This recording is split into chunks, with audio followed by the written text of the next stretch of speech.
Hey, oh, hey,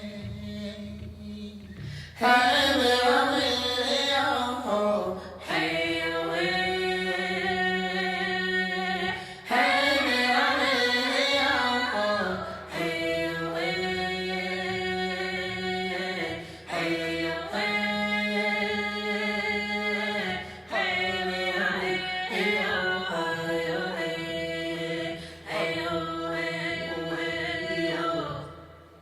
remember me, when the sun comes up in the morning sky, there I will be, soaring with the eagle so high, feeling free. Remember me, down the road, hand in hand, you and me. Hello, hey,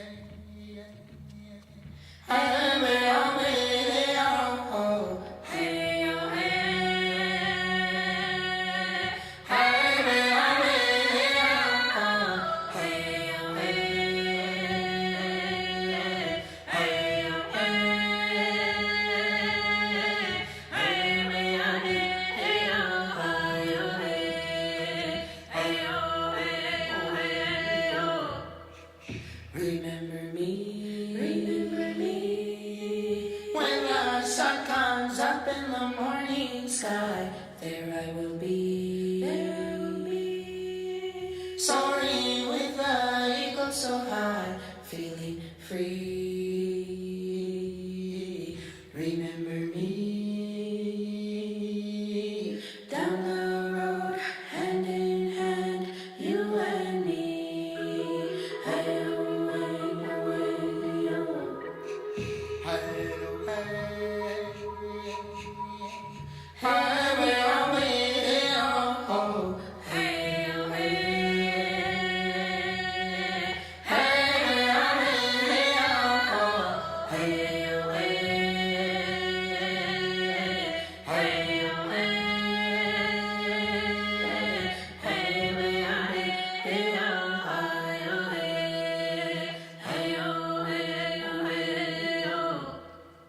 remember me, when the sun comes up in the morning sky, there I will be, soaring with the eagle so high, feeling free.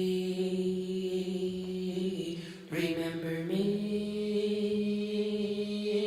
down the road, hand in hand, you and me. Hey, oh, hey, oh, hey, oh. Hey, oh, hey. Hey, oh, hey, oh. Hey, oh, hey.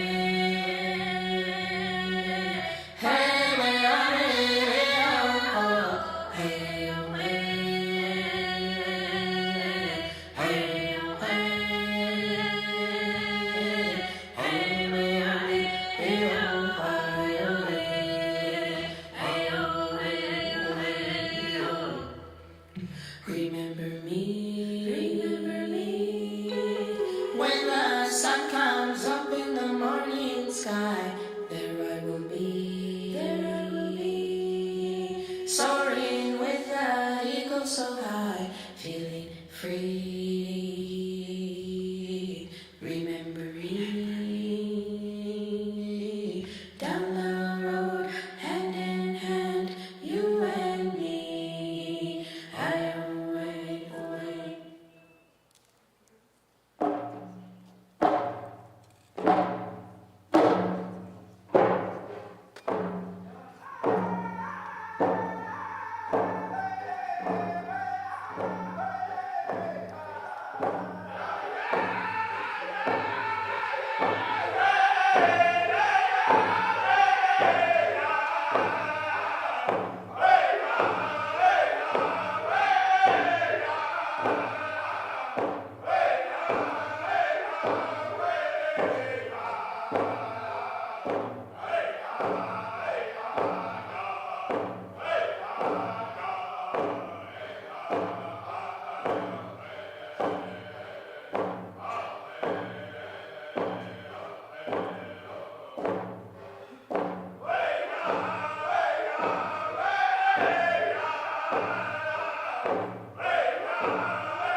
Good afternoon. You may be seated.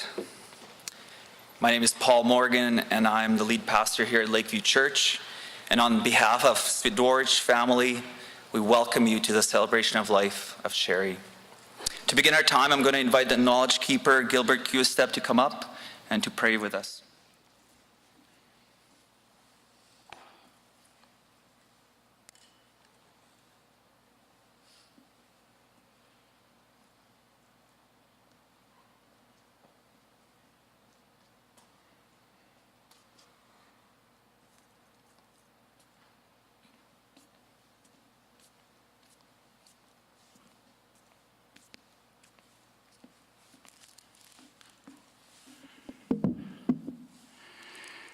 Thank you.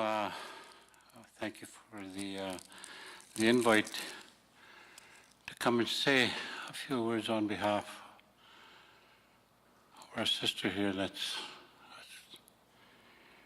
gone home. I want to say a few words in that in the English language in that, but in my prayer in that I'll step back from the microphone in that. To say the prayer in that, because we were told that when you do these prayers in that, you don't use any type of videos or microphones in that when you're speaking on behalf of the people in that. So that's what the teaching that I got from my deceased father in that, and I have to follow that in that, but it's not to disrespect, but I'll step back when I do say the prayer now. But first, I want to say a few words in that on behalf of our family and our people in that. I remember the family growing up as a little boy in Hudson Bay, Saskatchewan. I remember her deceased mother and my auntie and that, and they were good friends in that. I remember her grandfather, Pete Gilbert in that. And I used to see him always walking around town and that, and he was good friends with my deceased father and that. And whenever they'd meet in that, they'd have some words in that, and they'd always smile. So I knew that they were having a good time in that, as when they were talking in that amongst themselves. And when I told this when I first met Sherry again later on in life, I met her at the University of First Nations University of Canada and that, and I told her who I was in that and where I originated from. And I told her these stories about her deceased grandpa. And I remember seeing them as children in that before going into the residential school. But, the laughter that, her deceased mother and that and my auntie had in that, and that, they always had fun. And that's how we were as in kinship, was that we always had time for one another and time to laugh and time to talk and that. And I remember her telling those things in that and got her very interested in that and hearing her history in that as a young child in that, and her telling me, going into the system and that. But again, those were times that were special for us in that, listening to those stories about the old ones and that. Later on in life, I met her son, and I'm very pleased that I met this young gentleman in that, and she introduced me to her daughters and that. But again, I remember talking to her about family life and that, and how she cherished those stories wanting to know more about. And I, told her what I remembered in that. And I could feel her smile in that, thanking me for sharing that part of her life in that as a young girl, and taking her back to those times that she cherished so much. But today, she's going home. She's going home to be with her parents, her relatives, her grandpa, who she kept a picture of him in that, and I remember, hey, I remember old Pete, I told her in that, and yeah. So those are special times when I used to see her smile in that, and thanking me for those stories and that. So today I'm going to say a few words in my language here and that, for her to go home and that, to be with her family, to be at peace in that.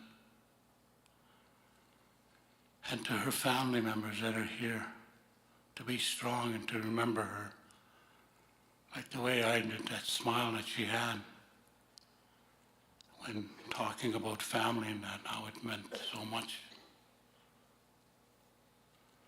So with that, ladies and gentlemen, I want to thank you, Nat, for inviting me to come here and be with family and that, and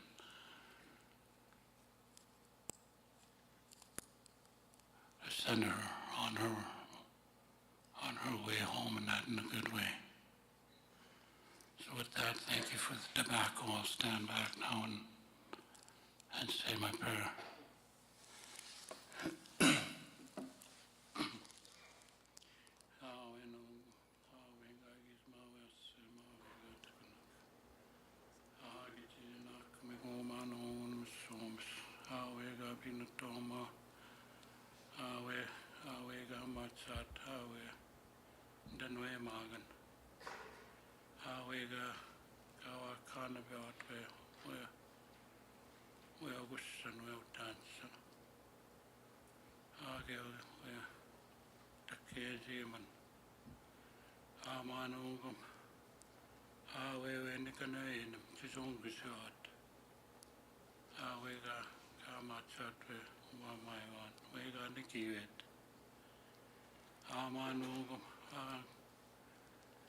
Agenin ama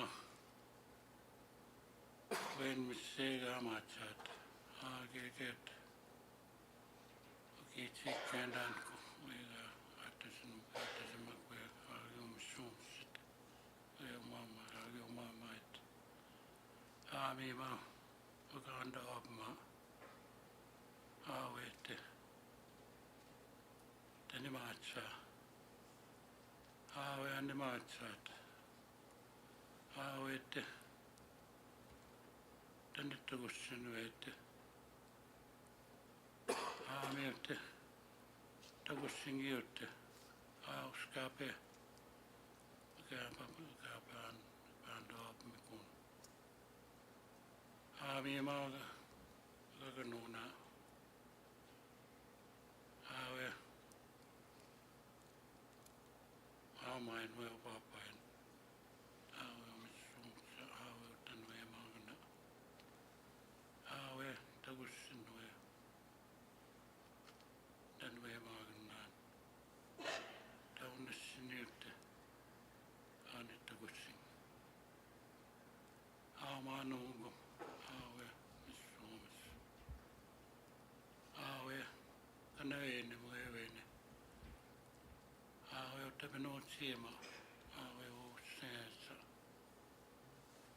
awe utakenziman ache zungi shot jina nagatenda mat minuki kuwin wega akinagattawe Wendan we magnan, we agi machat, we ga machat. Amano unis somis. We ga zikiti magisa. Andas kene non kazomisimin. Agi happy we tinigan. Jonas sing we. Well, mikana we tabino chima. Usa. Awe tanwe awe takezi. Amano, awe tani macha, we niyute asa anitubusin. Chini nakutamano ma katukusno at kino ma chanis nabek, we minimo egin in ma katukusno at kino. Awe ga abe. We kino ma katukusno at kino.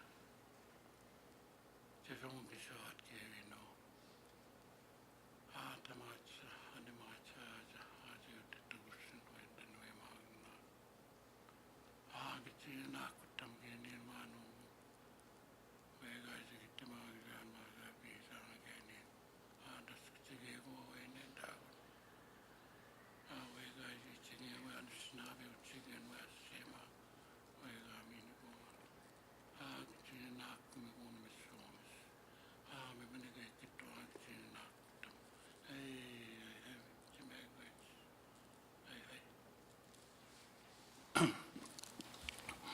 Thank you very much, ladies and gentlemen. Again, I wish the family well. And my friend, I'll always be there for you, not call me, not with the family, not. And thank you kindly.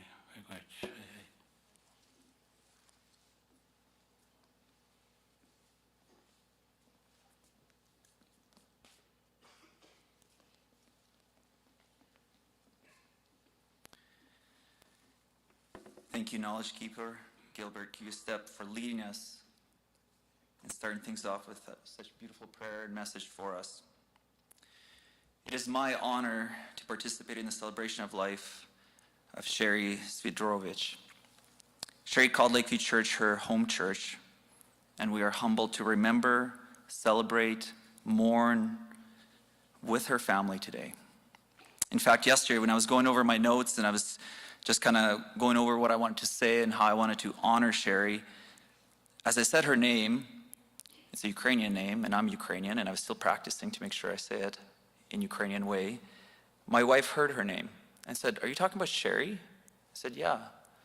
She said, "She was one of my favorite university professors." This is the impact Cheryl has had on many lives and many stories that you will hear today.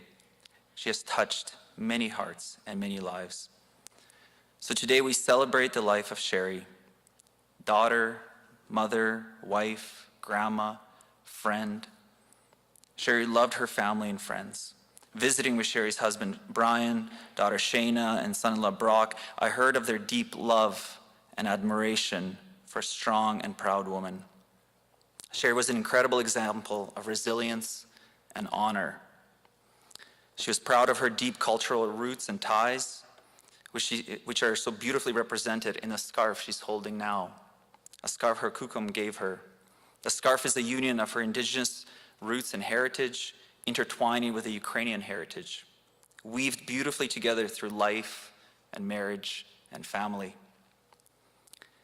It highlights beautifully her love and commitment to her heritage, her community, and her family. A beautiful story of hope. So today is a day of memories. It is a day of remembering and celebrating a life lived well. When we enter these kind of moments, we know there's moments of crying, there's even moments of laughter, remembering, contemplating. It is in these times of loss that we begin to reflect, remember, and to consider. And different emotions arise within us. And so I want to begin with the fact that some of you are perhaps maybe experienced an array of emotions, from laughing, from remembering a great memory, to crying and mourning, and perhaps searching for answers this afternoon. And I want you to know that it's okay to experience all the array of emotions in this moment. It's okay to ask those questions, and it's okay to feel all the things that you're feeling. It's natural to wonder why this had to happen, why sickness exists, death, brokenness, why it surrounds us, and what do we do with it all? But today we celebrate despite of those things, and we remember well. There's a story in the Christian scriptures that addresses some of the same things that most of us might be feeling today. It is found in the Gospel of John in the chapter 11. Here we read of a funeral as well. A funeral that involved hard questions, deep feelings, and a budding hope. It is the story of a man named Lazarus who had passed away. He came from a very close family as well, and among them there were two sisters, Mary and Martha. Now Lazarus came from a good family, and he had a bunch of friends, and one of his friends is Jesus. And Jesus arrives 4 days after Lazarus passed away. And as he approaches the house full of people crying, mourning, remembering, both of Lazarus' sisters run out to him at separate times and say, "Lord, if you had been here, my brother would not have died." I suspect some of us may be asking the if questions of God, if questions of ourselves, if we only done this or that, had I only visited more, have I only, and we play these if-only questions over and over and over and over. And I just want to say it's okay to have these if questions in this time. It's okay to mourn in whatever way is required. But I want to remind each of you to be gentle with yourselves. Hard questions of suffering, life, and God are normal in this time, and it's okay to wrestle with them. But the question remains, if we're not supposed to blame ourselves, then maybe God is to blame. That's precisely the implication both Mary and Martha make in the Bible. When they are grieving over the death of their brother, they run to Jesus and say, "Lord, if you had only been here, my brother would not have died." I've learned long ago that it's really senseless to either accuse God or, for that matter, to try to defend him. But neither is it wrong to ask questions. Some of you might be wondering why God would allow this kind of sickness to exist. And I want to suggest it's okay to ask that question of God. And we also know it's okay to ask God this question because Jesus, in that moment, does not scold the sisters for suggesting they shouldn't ask this kind of stuff. He doesn't scold them, so you shouldn't feel guilty of wondering if there was something God could have done. But let's get back to the story of Lazarus. It is there we find the shortest verse in the entire Bible. Surrounded by family and friends, Jesus is deeply moved and asks, "Where's the body of Lazarus?" When he views Lazarus, he could have said something profound or something amazing. Jesus, after all, is God and perfect man, as we understand in scriptures. And yet in John 11:35, the Gospel of John tells us what Jesus did. In that moment, the shortest verse tells us that Jesus wept. Here's Jesus of Nazareth, the world's most complete, most perfect man, who is also God, attending the funeral of a friend, openly weeping, without embarrassment or without apology. In fact, those watching him said, "See how much he loved him." So if you feel overwhelmed by emotions of tears, don't hold back. If it was okay for Jesus, it is okay for you. I want to suggest that the scripture teaches us the Creator God feels our pain and he wants you to let it out and to let him in on your feelings. He wants to help you work through everything you're feeling, and he wants to be part of your life. After all, Jesus himself experienced pain and suffering. In this passage, Jesus says to Mary and Martha in verse 25 and 26, "I am the resurrection and the life. He who believes in me will live, even though he dies." And then he asks them, "Do you believe this?" Jesus didn't merely say that there is a resurrection, he claimed that he is the life and the resurrection. Jesus performs a miracle in Lazarus' life, and he promises that this miracle to each and every one of us in a life to come. The fact that Jesus would rise from the dead was the guarantee that others would too. Sherry shared how she loved God the Creator with her life and found it important that her family would know the love of the Creator as well. She believed in God and wanted her family to know him. The message of God is that his love for this broken world is so large and so grand that he would take on the pain of the world on himself. Jesus' love is for the whole world and for all the people. This faith is big enough for all of our if-onlys and uncertainties. Life is unpredictable. We don't even know what will happen tonight, much less next week or next year. The truth is that no one can predict the future. Yet Jesus says, "Whoever believes in me will live, even though he dies." This is the promise and invitation to the gift of eternal life. This is the hope. This is the good news. This is the free gift. Today we trust Sherry is enjoying the promises of God, life eternal with him. Sherry proclaimed her love for the creator of this world and is now in eternity with him. And we can rejoice and have hope that God's love, creator's love for this world, is larger than we can understand, bigger than we can hope, and grace beyond our understanding. God enters us and invites us into that love. Today we will hear many stories about Sherry's life. They're testament of integrity, of faith, and dedication to community, to family, and to her faith in Creator God. Allow me to close this message by reading Psalm 116, verses 1 to 7. It reads, "I love the Lord, for he heard my voice. He heard my cry for mercy. Because he turned his ear to me, I will call on him as long as I live. The cords of death entangled me. The anguish of the grave came over me. I was overcome by distress and sorrow. Then I called on the name of the Lord. Lord, save me. The Lord is gracious and righteous. Our God is full of compassion. The Lord protects the unweary. When I was brought low, he saved me. Return to your rest, my soul, for the Lord has been good to you." Would you pray with me? It is in your hands, Lord God Creator, we commit Sherry. We trust in your love and your grace. We thank you for your mercy and your loving kindness towards all people. We ask you to comfort the family and walk with the hurting. We ask for your presence to be near us in tangible ways in our hearts. God, give us today strength. Help us today as we remember, celebrate, honor, and mourn. Give us memories of thankfulness for the moments and days that we spent with Sherry. Lord, as we tell stories and reminisce, may they bring warmth and joy to our hearts. God, guide us and be with us today and forevermore. Amen. Amen. We'll now have a hymn play.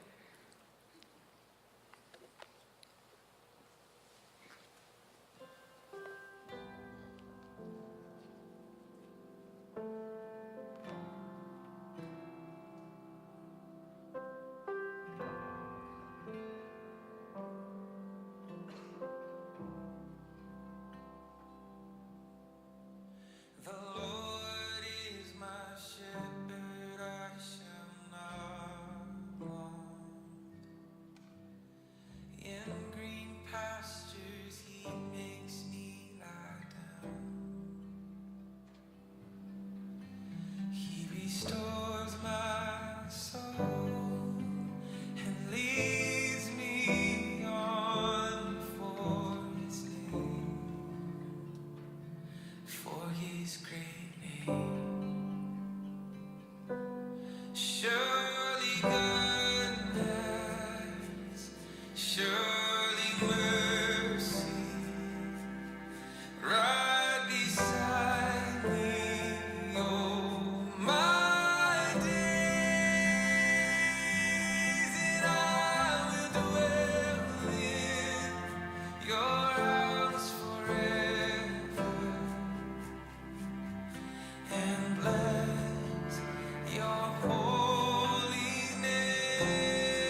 trust you, Lord.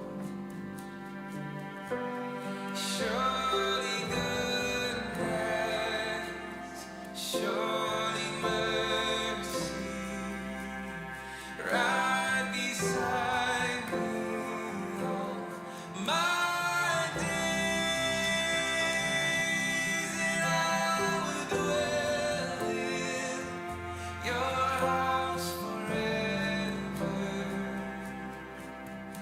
and bless your holy name.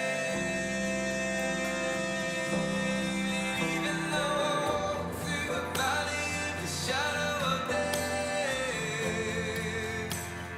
I will fear no evil.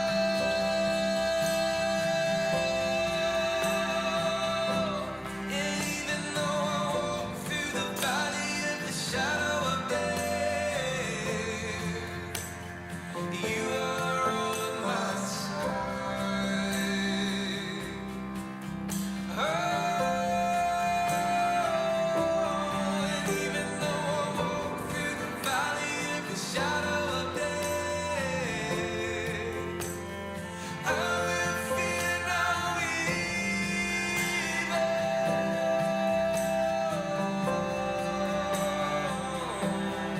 Even though I walk through the valley of the shadow of death, you are on my side.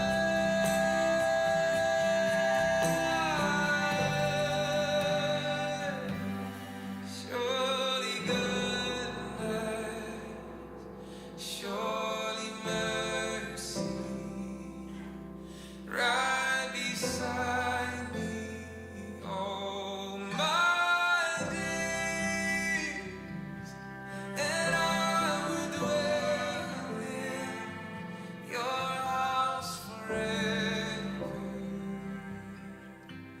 and bless your holy name.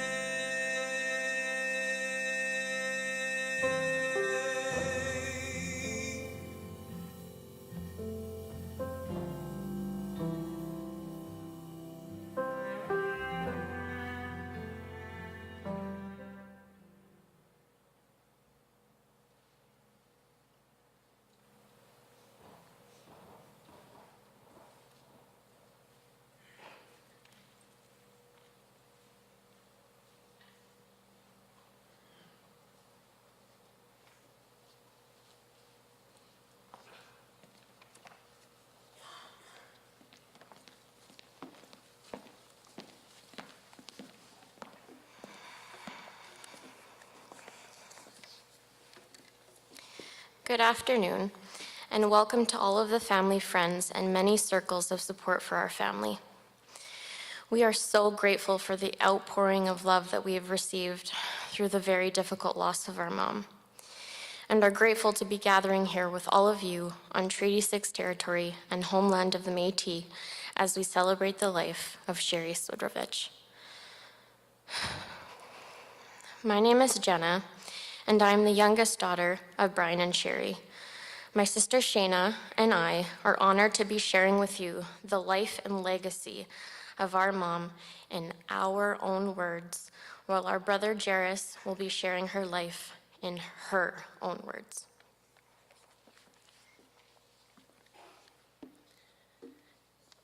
Mom was born on April 5th, 1960, in Hudson Bay, Saskatchewan, to Ronald Williamson and Marina Elder, a residential school survivor, along with her mother before her. Growing up during the 60s scoop, our mom and her siblings had a childhood that looked very different than what most of us have experienced. While transitioning through 7 different foster homes as a youth and experiencing significant heartache and trauma, she never felt like she was at home and had a deep yearning for the love and connection of family. My whole world turned upside down. At 4 years old, I was taken from my family. While we did have a few years together, By the time I was 11, I was a permanent ward in the system and became quite experienced at fitting into other families and being able to refer to the parents as mom and dad. Even though I had a couple of wonderful foster parents whose warmth and care made a positive impact on me, I was still acutely aware that I was a stranger in someone else's family.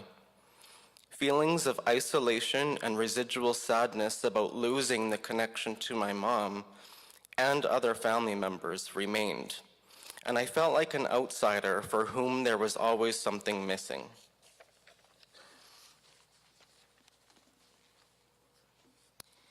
After living on her own and completing her grade 12 education, Mom did not attend her graduation ceremonies as she did not have anything to wear or anyone to attend with her to celebrate her accomplishment. She soon began working as a waitress at one of the first disco nightclubs in the 1970s called Fast Freddy's.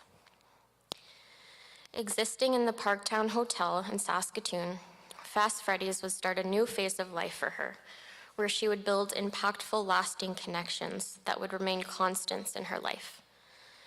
Beginning with dating one of the most handsome and popular DJs, our dad. This love story began in midst of a circle of forever friends being created that included many of her lifelong friends that are here today.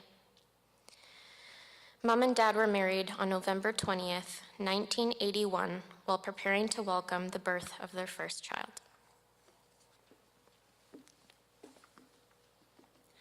On March 29, 1982, I was born into a very different family and home dynamic than our mom had had. Despite the challenges that she had faced in her youth, she had a capacity to love beyond measure. Her patience, kindness, and devotion to our family is something that shaped us into the people that we are today, into the mother that I am. My brother Jairus was born on August 5th, 1986, and the four of us would spend some time living in British Columbia for 7 months before coming back to Saskatoon briefly and then moving to Winnipeg for 1.5 years. We then moved back to Saskatoon for good when I was 10 years old. We finally felt settled and were grateful to spend lots of time with our grandparents, my dad's parents, who had truly become parents to Mom as well as with our extended family. Mom soon made the decision to go back to school and pursue higher education while she was pregnant with our sister Jenna, who was born on May 17th, 1994. Being 12 at the time and Jairus being 8, we were overjoyed to have the ability to help take care of Jenna. We had a family that movies are made of. And we spent many evenings together with other friends and family members, renting cabins at different lakes, and always making time for one another. Our mom had manifested the family that she dreamt of, and she poured her heart into all of us. The pain of losing connection with my family helped fuel my desire to re-establish it. At a young age, I made a vow that I was going to be a mom, and I would make sure my children would never know what it was like to experience a childhood like mine. The desire to be a mother was such an intense dream for me that it trumped anything else I could ever think of for my future. I realized even then that the yearning to create a family of my own was a manifestation of what I had lost as a child. Thankfully, I met a man whose family values closely aligned with mine. I basked in the joys of raising our family and stayed focused on creating a happy childhood for them. Everything I had lost in childhood stood in such stark contrast to what I gained as a mom.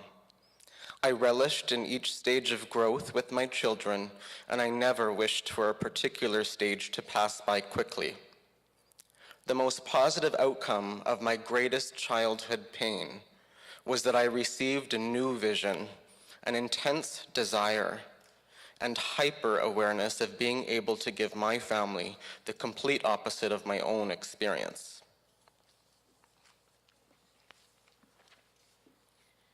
A story that my mom told me that has stuck with me throughout the years was a seemingly minor interaction between a social worker and herself while she was being driven to another foster home.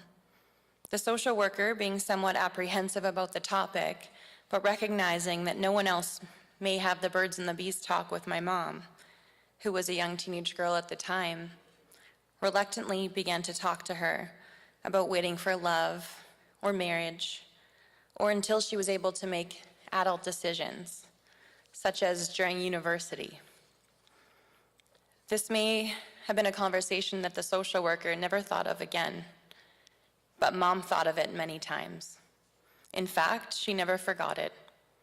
She never forgot it because it was the first time that she heard such incredible words from someone. And it wasn't about the birds and the bees. It was about hearing that she could attend university. It was something that she held on to and would become deeply important to the woman that she would become. This also became one of my greatest teachings when I took on a career as a police officer and would heavily guide me in the way that I would communicate with youth, never knowing the significance or the impact that my own words may have on others.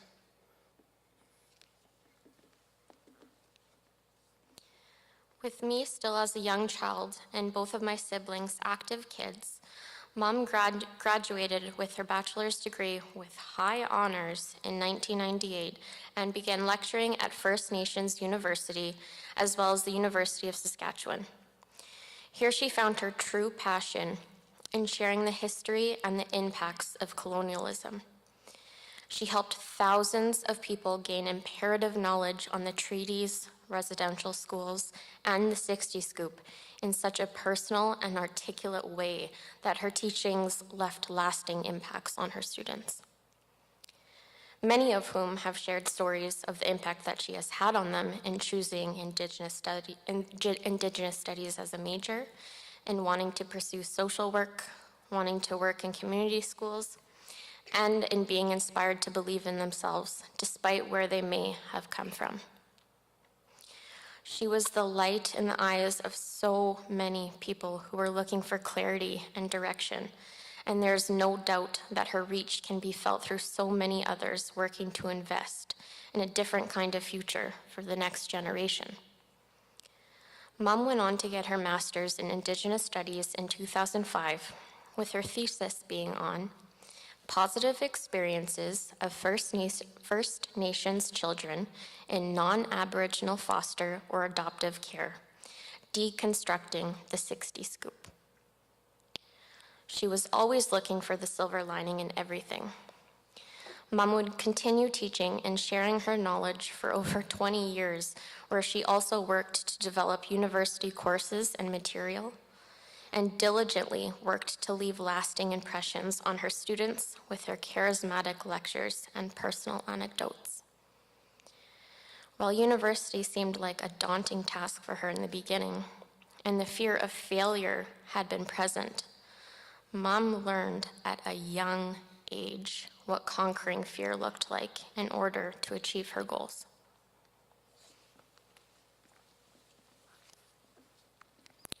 Before I was taken into care the first time, my home was a one-room granary. The children ranged in age from about 3 to 11 years old. I was 4. Except for the baby in the hammock, we were all lined up sideways on the bed. I remember one night the door latch had lifted due to the stormy conditions outside, and the door itself was swinging back and forth, banging repeatedly in the wind. There was no electricity, and the night was cold and pitch black with scary noises coming from outside. Neither of my older brothers would get up and close the door, and I too was scared to death of what could be or who could possibly be out there. Nevertheless, I threw off the covers and marched over, grabbed the door and hooked it in place. From an early age, I developed an ability to face and conquer my fears, no matter how big or small. Much later, when my 2 oldest children were in school, I had contemplated going to university. I knew I was capable of putting in the effort to succeed, but I greatly feared failure. It was so overwhelming that I would have dreams about the professor somehow speaking in an unrecognizable language, with me being the only one who could not understand what they were saying. The more I thought about wanting to do it, the more I knew I had to simply get up and go secure that door again. My intuition was also telling me to overcome my fears. One day there was a country music video on TV about a mom who goes back to school, and despite some of the challenges with having a young family, she feels so much pride in her achievement. Seeing the video and hearing the song inspired me greatly. I wanted that too, and it fit with my desire to be at home still as much as possible. Overcoming my intense fear of failure at university not only allowed me to gain valuable education, but it also gave me the knowledge in order to reconcile my past with my newfound understanding about the colonial experience in Canada. I had carried a lot of shame about who I was, and these ideas were often a reflection of what I noticed in the world around me. However, through my university education, I gained important insight into the history of Canadian Indigenous relations and history of child welfare practices. I have gained a sense of pride and understanding about my Saulteaux background and my family and cultural history, and it thrills me to be able to teach and speak about these issues today.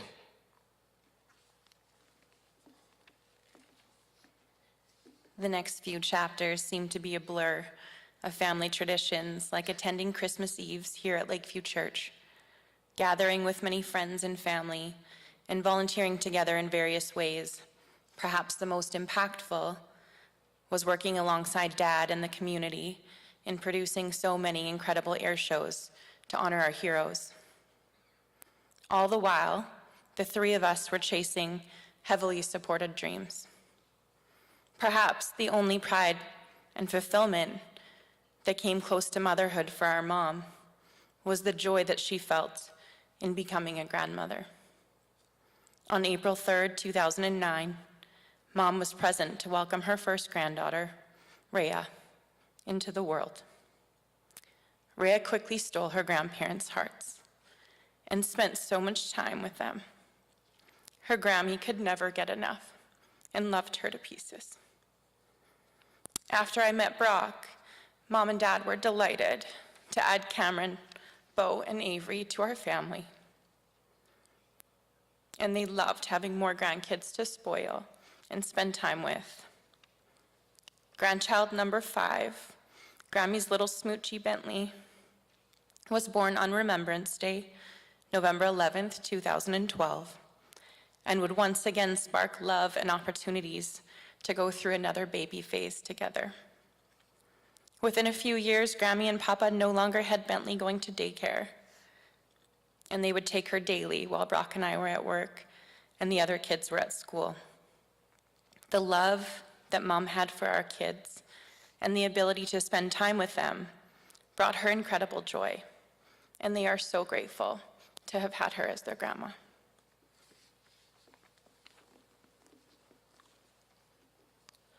As a grandmother now, I often hear parents speak with regret about having been so busy or having wished their child to hurry and get through one stage of their life to the next. Certainly, we had busyness too, and we're not literally always there, but the ability to be present is something I am blessed to have accidentally learned as a young mom. Today, I am even more keenly aware of just how much it is a pivotal aspect to living a life of fulfillment.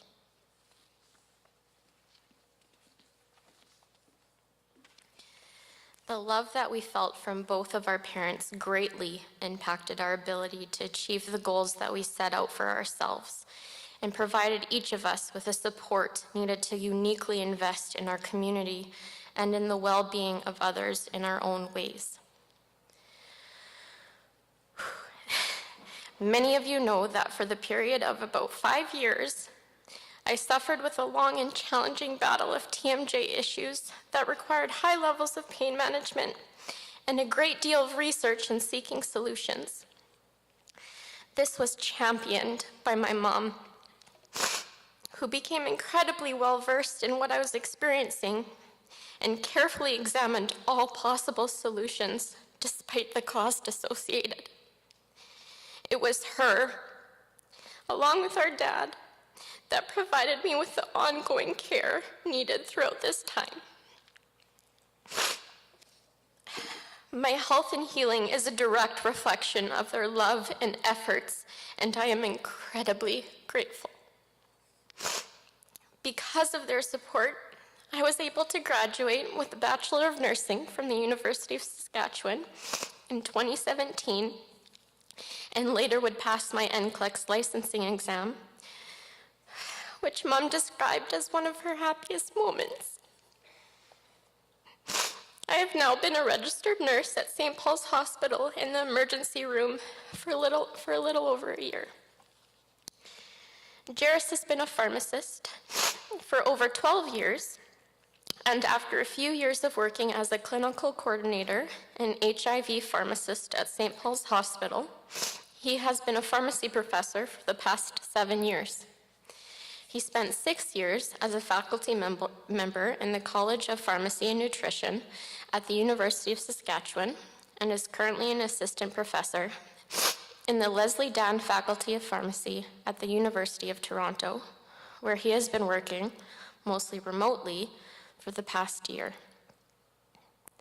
Mom was very proud to witness Jairus make history, as he became the first Indigenous doctor of pharmacy in Canada, the first and still only Indigenous pharmacy professor in North America, and more recently became the founder and president of a brand new national organization, the Indigenous Pharmacy Professionals of Canada. Jairus is also a PhD candidate in education, where he has been studying Indigenous peoples' experiences with pharmacy education in Canada. Shayna has been a full-time police officer for 16 years and took a year leave to support Mom through her treatment and many appointments. She is now starting a master's degree in organizational leadership from Arizona State University while co-owning her passion project, Ride YXE Cycle Studio, and raising their beautiful family alongside her husband and best friend, Brock.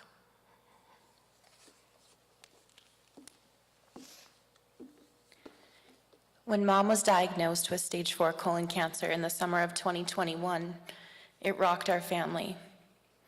And yet we all dug in to make sure that Mom felt loved and supported in her journey. Each one of us assuming various roles and responsibilities in how and when we could be present. It allowed us to maintain a team effort that kept Mom as engulfed in our love in as much as possible. The same way that each of us have felt throughout the years whenever we needed her. While she remained the calm and calculated warrior that she has been all of her life, this battle would be different, because this time, the family that she had manifested was real.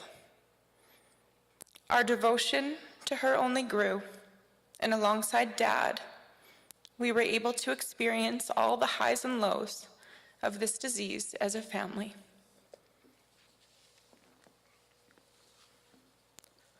The nature of my experiences created an array of challenges.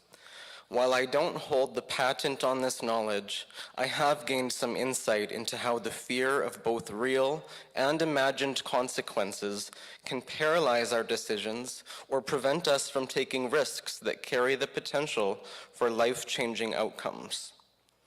In being able to look back on what I have learned, I strongly believe that facing fears, making difficult decisions, or dealing with a specific challenge in life is infinitely more rewarding and less painful than the outcome or the regret of not facing them.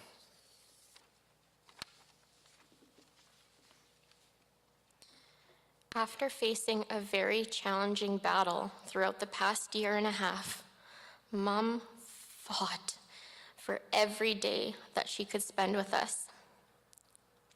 And she did so with the same grace and perseverance that she had maintained so many other times in her life. On November 20th, our parents' 41st wedding anniversary, in the presence of the three of us, her greatest manifestations, Mom was called home.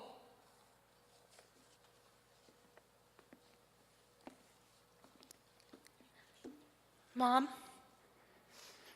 you have met your sacred duty. You have honored your ancestors, created community, and blessed us and so many others with the love and connection that you never had. Amidst challenge, struggles, and trauma, emerged the greatest woman that we have ever known. And we are forever grateful to call you Mom. Thank you for being here with us today. We'd love to have you join us following this at the Newtown Legion to spend some time connecting and reminiscing about our sweet mom.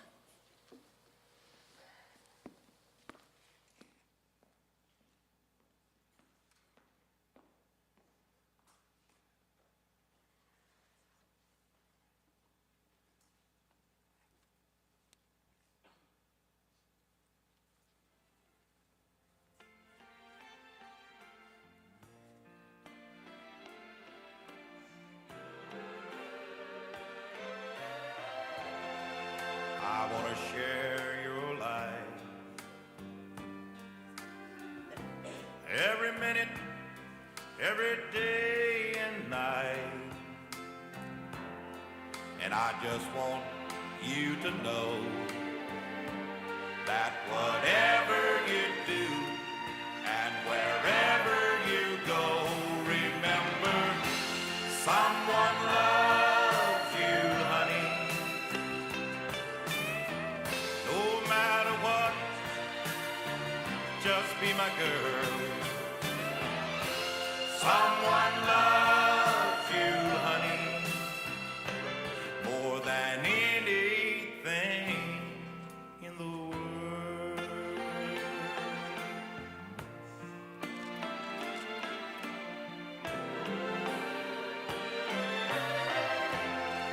I'm so glad that I'm the one that you come to when you need someone. That's what my love is for. It's a shoulder to lean on, a port in a storm. Remember, someone loves you, honey. No matter what, I just want you to be my girl. Someone loves you, honey, more than anything in the world.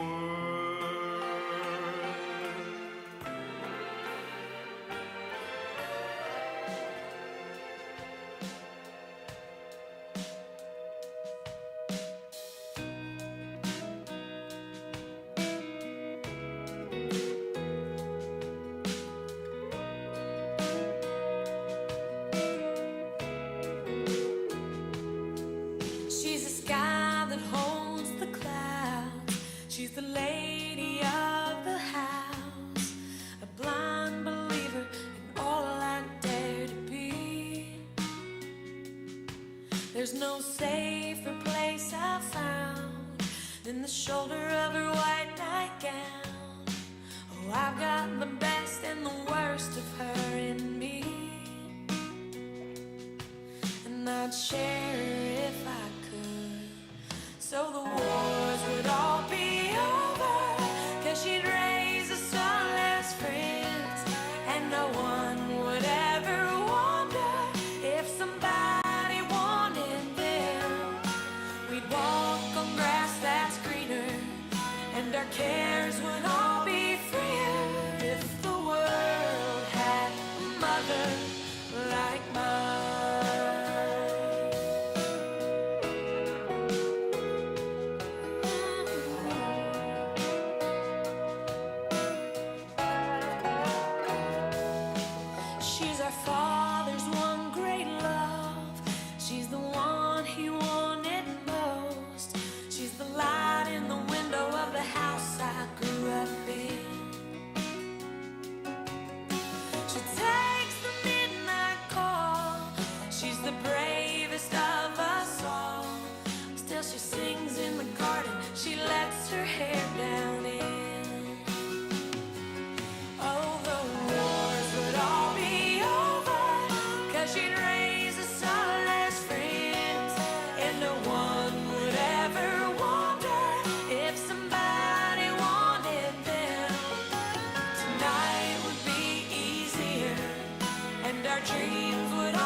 mother like mine. Don't go away from me. Oh, I understand she is a helping hand still. I have to say, she's the sky that holds the clouds. She's the lady of our house. We all need her, but no one more than me. Oh, the wars would all be over, 'cause she'd raise us all as friends. And no one would ever wonder if somebody wanted them. We'd walk on grass that's greener, and the dishes would all be cleaner. If the world had a mother like mine. Ooh, like mine.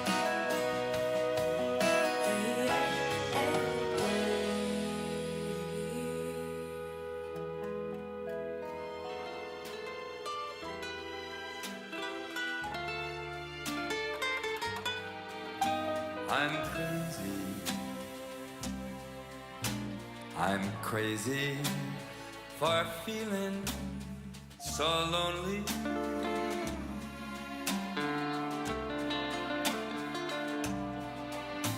I'm crazy.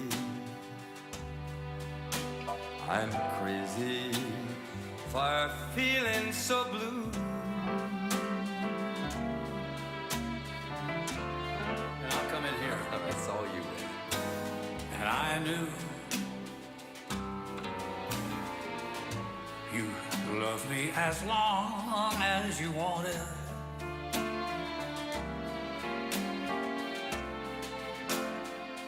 And then someday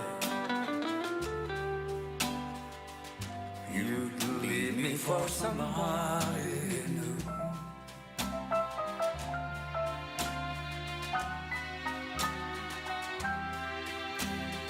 Worry.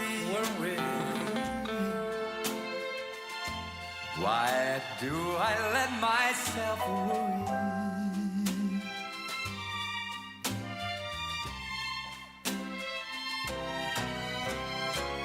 Wondering what in the world did I do?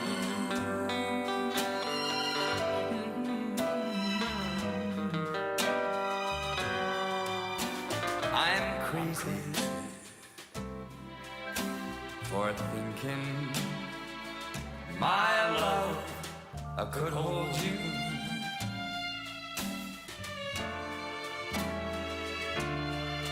I'm crazy for trying and crazy for crying, and I'm crazy for loving.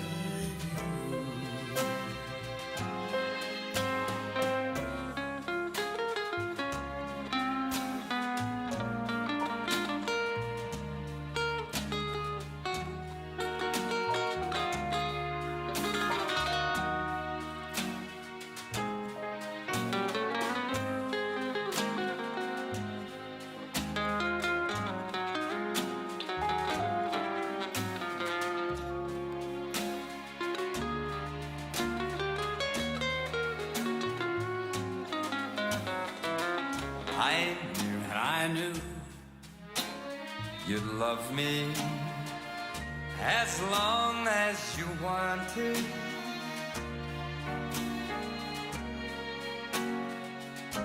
And then someday you leave me for somebody.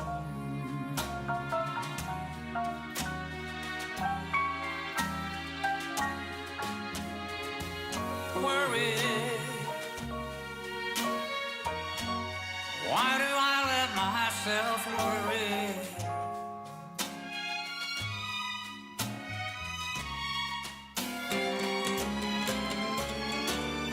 Wondering what in the world did I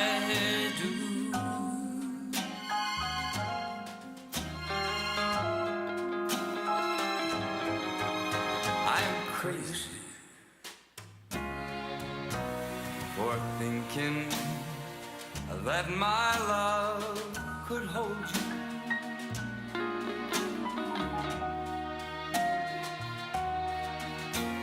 I'm crazy for trying and crazy for crying, and I'm crazy for loving you. Crazy for trying, crazy for crying, crazy for loving you.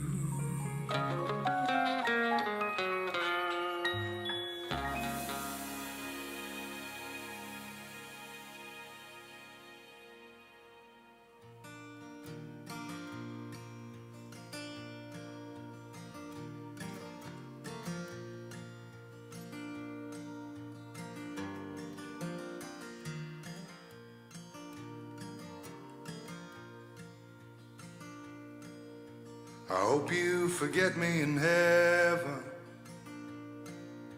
I pray it's just that peaceful, that you stop looking down through the holes in the clouds, keep on basking and healing. 'Cause that could be the only trade for all these things I'm missing. And we'll catch up when the world blows up in the land of no contrition. And meet me in the great wide open, where the milk and honey pull free. And we'll all lay down what burdens us now, in the great wide open soul free.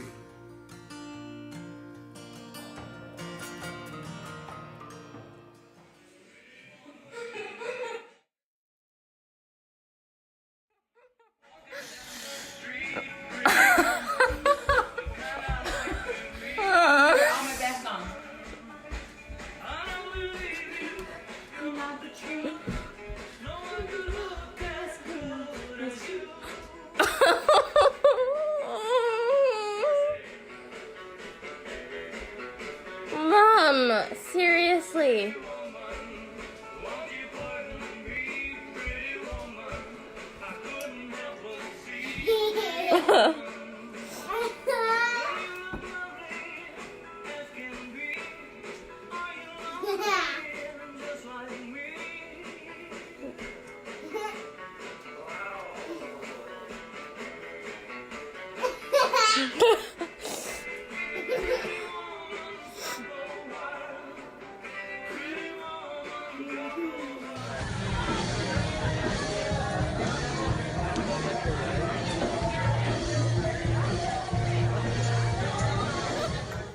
The football player.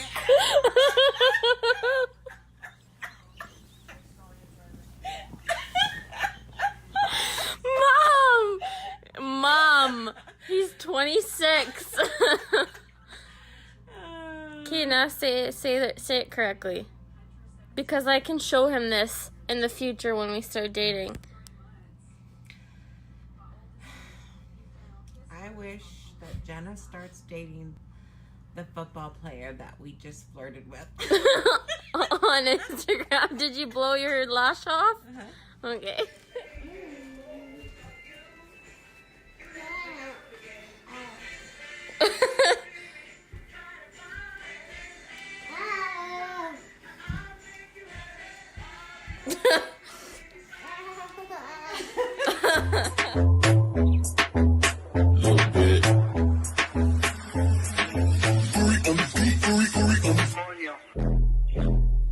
Coño.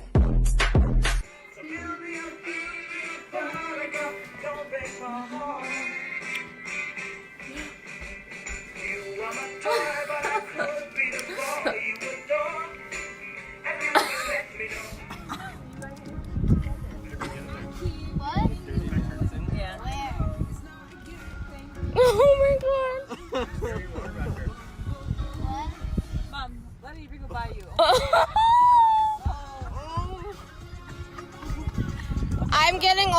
this on video just so everyone knows. Oh my God.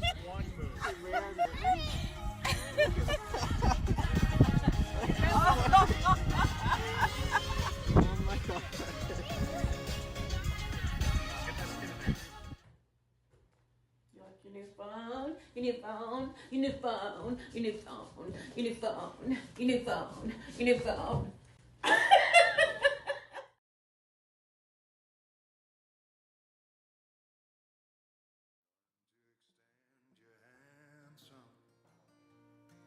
And there'll be plenty of stalls in the shopping mall and never a line to stand in.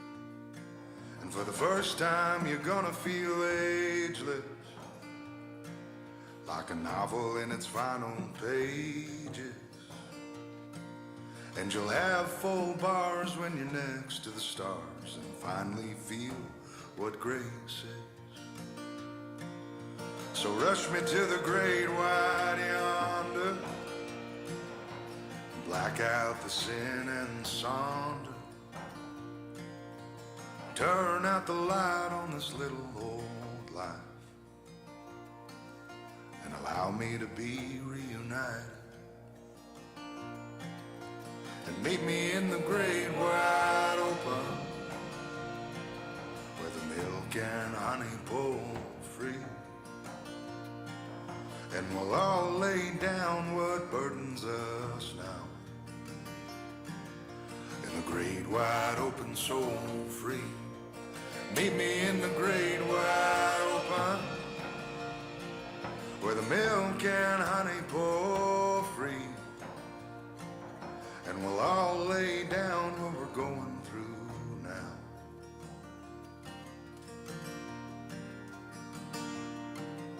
In the great wide open, soul free. The great wide open, soul free. The great wide open, soul free. The great wide open, soul free.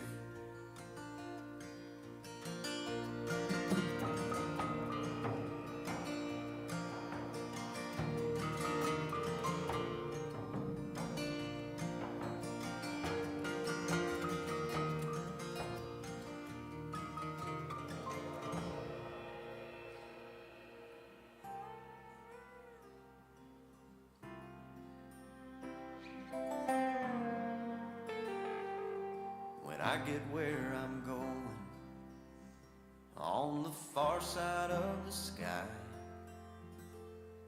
the first thing that I'm gonna do is spread my wings and fly. I'm gonna land beside a lion and run my fingers through his mane. Or I might find out what it's like to ride a drop of rain. Yeah, when I get where I'm going, there'll be only happy tears.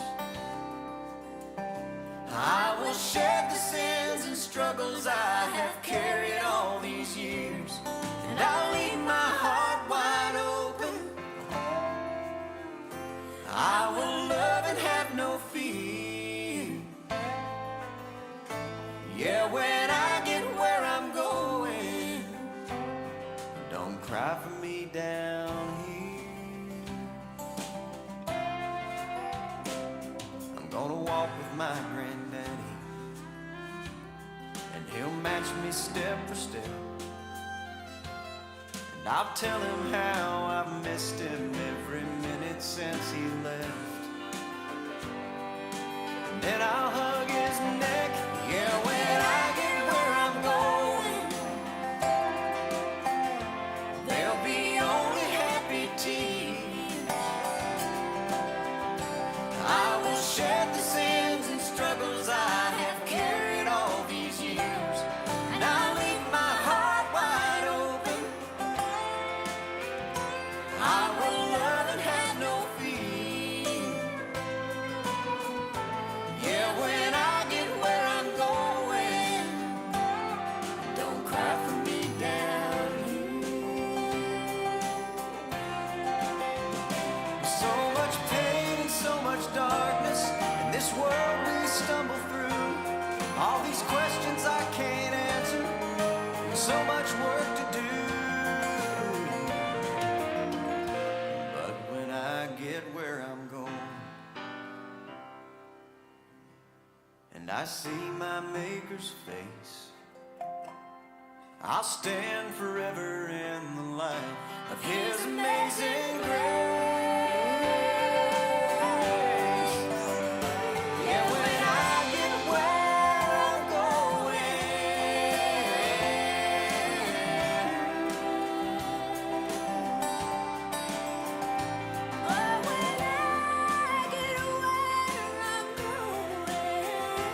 there'll be only happy tears.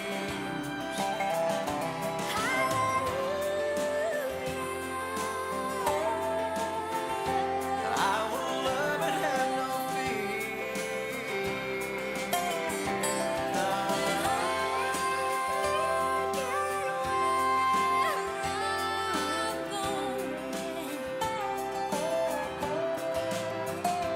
Yeah, when I get where I'm